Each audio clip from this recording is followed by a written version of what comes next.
Hello, everybody. Welcome to Mrs. G's Storytime. We are reading Patricia St. John Tells Her Own Story by Patricia St. John with permission of 10 of Those Publishing Company. And we are on Chapter 5, Wartime Experiences. By 1938, my aunt's school was increasing its number by leaps and bounds, and she was buying up a house after house in the neighborhood for dormitory space. Each house needed a house mother, so during my last year at school, we were moved to Applegarth, a beautiful house in the hillside overlooking the eastern plain and all the glory of sunrise. I was sad to leave the old red brick home, but we went to see Applegarth in April. The orchard grass under the blossom was thick with cowslips, and my heart was one. We kept ducks down at the end of the orchard, but they became overfamiliar. My mother was never a strong disciplinarian. They were always arriving at the front door, quacking their way into a single file through the house and out the back. It wasn't very good for the carpet, but I didn't think anyone minded. One has to grow up. Hazel went to Westfield College, London, to study French, and Farnham went to Queen's College, Cambridge, for a degree in modern languages.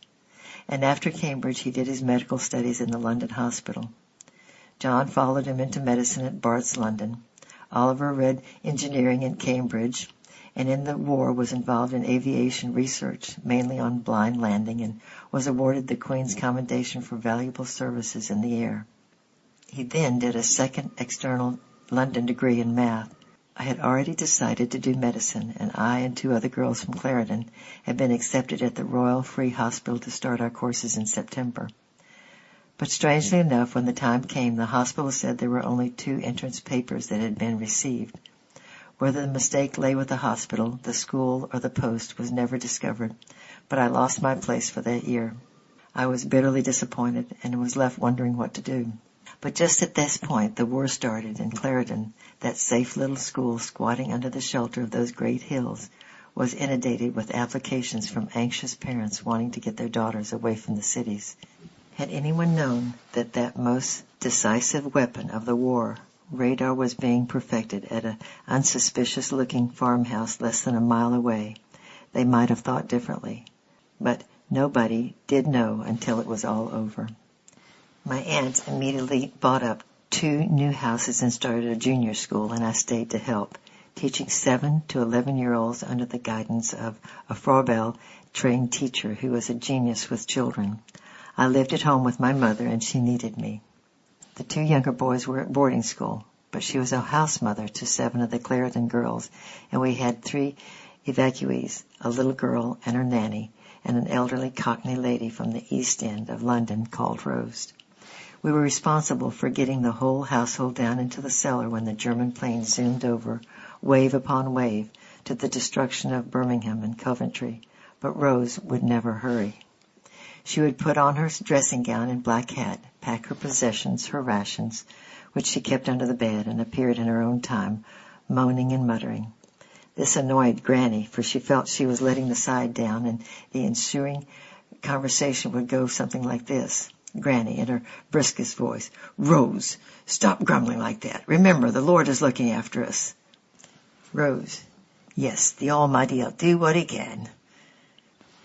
In spite of the anxiety and the news of deaths, the time at Clarendon was a happy interlude. I loved those children and would gladly have trained as a Froebel teacher, but it was not the time for ordinary training. Girls were being called up right and left. Farnham had taken his modern language degree and changed course to medicine, and John had also become a medical student. I applied to nurse at St. Thomas Hospital, London, and I started my training in January of 1943. The 3 months of theoretical training at an old manor house in Surrey went well. I made friends quickly and found the exams fairly easy, and it was here, away from home for the first time, that the beauty and value of what I had left behind dawned on me with a sense of shock and disbelief. A happy, harmonious home, a loving, united family, a strong, consistent Christian heritage. I had known vaguely that I was fortunate, but I had accepted them as my normal, natural birthright, until one afternoon when my mother traveled down from Mulville to spend my half-day off with me. We walked out to a little village and had tea in a cafe and walked back 3 or 4 miles to the nurse's home. It was a quiet day in early spring. On the folded Surrey hillsides, Sheep and lambs bleated to each other, and in the hedges birds trilled over their nest building, and as on that old walk to Emmaus, when their eyes were open, I suddenly realized the depth of my parents' self-giving over the years, the daily cost of that small paradise my mother had created for us, and which I had always taken for granted. I did not try to tell her. There was no need. We were so close on that March evening that words seemed unnecessary. Her hairstyle and clothes were plain in the extreme, her manner simple and kindly, but I remember the glowing pride with which I introduced her to my new friends, and even the most sophisticated were drawn to her. What a nice mum you've got. I remember, too, the sense of desolation when her taxi drove off into the dusk. On that day, I think I finally grew up. But the 3 months drew to a close, and nothing had prepared me for the crisis in the wartime wards or the speed at which we were expected to work. I was geared to the country, the seasons, and the slow pace of little children, and I was terrified. I seemed to run all down with a racing pulse, nor was I in the least used to the fierceness of these wartime sisters. I started with a notorious old battle axe, who was shortly after transferred to the Navy, when the Honorable Somebody or other had a serious nervous breakdown under her, and her exalted parents complained. A number of my friends dropped out. Only 13 survived of the original set of the 24. But I galloped on, more afraid of failure or of making a mistake than I was of any sister. I started developing septic toes and fingers, and then boils. It was almost a relief to be sent off duty, but it happened so often. Every hand was needed, and the last straw was when I left a door open and a stray cat wandered in. We were working in temporary army huts and sat on a sterile trolley.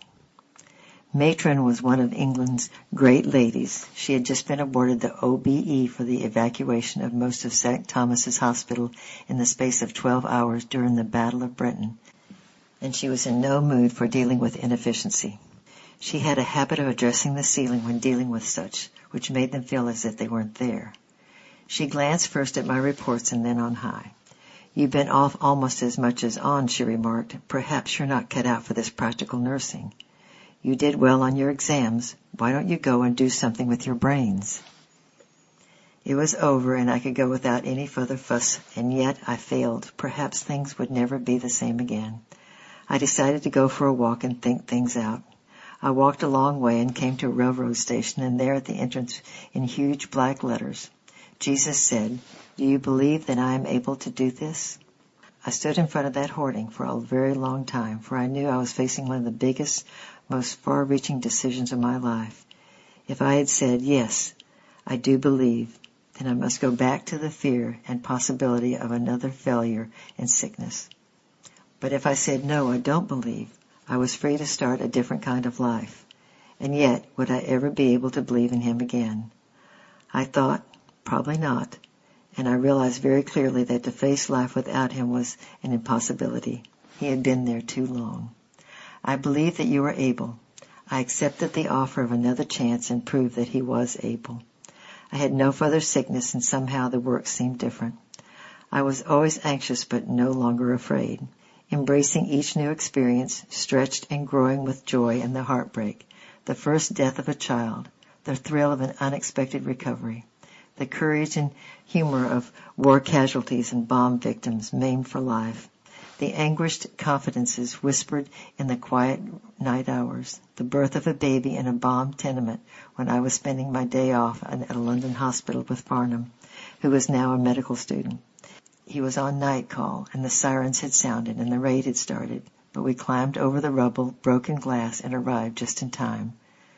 Never shall I forget the feeling of peace and achievement as we sat with the world apparently exploding around us and drank hot, sweet cups of tea around the bed with that tiny little morsel of humanity cradled in his mother's arms.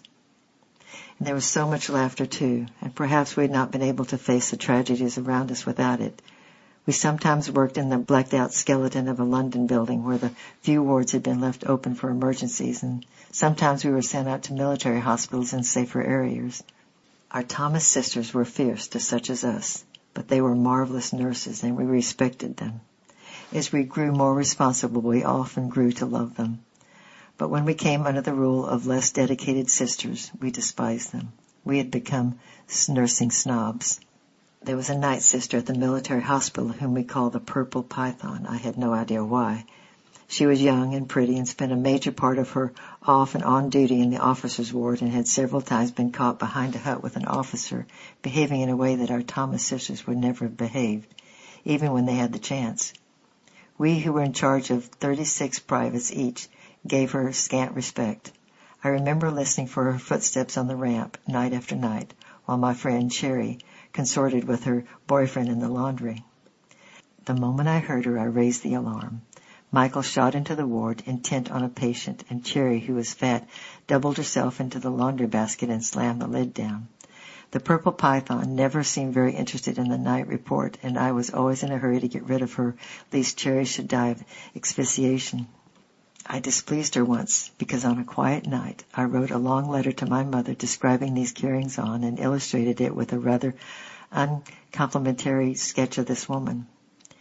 I was tired in the morning and accidentally handed it in with the night report. She returned it to me the next evening with something like a snarl, holding it at arm's length between her fingers and thumb as though it might explode. But once, quite unintentionally, I got my own back. My only help during those rather hectic nights when the convoys of wounded were flying in, bringing the invasion casualties by the dozen, was an elderly VAD. She did her routine work well till 2 a.m., and then she would collect spare pillows and settle down to sleep in the bath till 5 a.m. I was often tempted to turn the taps on, but I never did. She was old and weary and much more experienced than I was, and very pleasant, and one day she really saved me.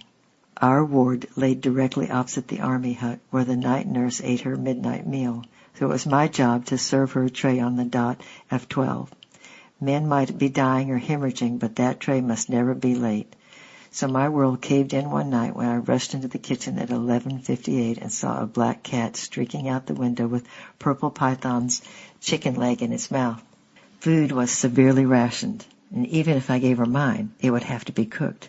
"Whatever shall I do?" I wailed. "Leave it to me, Duck," said the VAD. "Just go and see what that chap wants and come back here." I answered the call and came hurrying back. The tray was ready with cold meat and its salad, tastefully arranged. I picked it up and charged for the hut opposite. "Wherever did you get that from?" I asked gratefully on my return.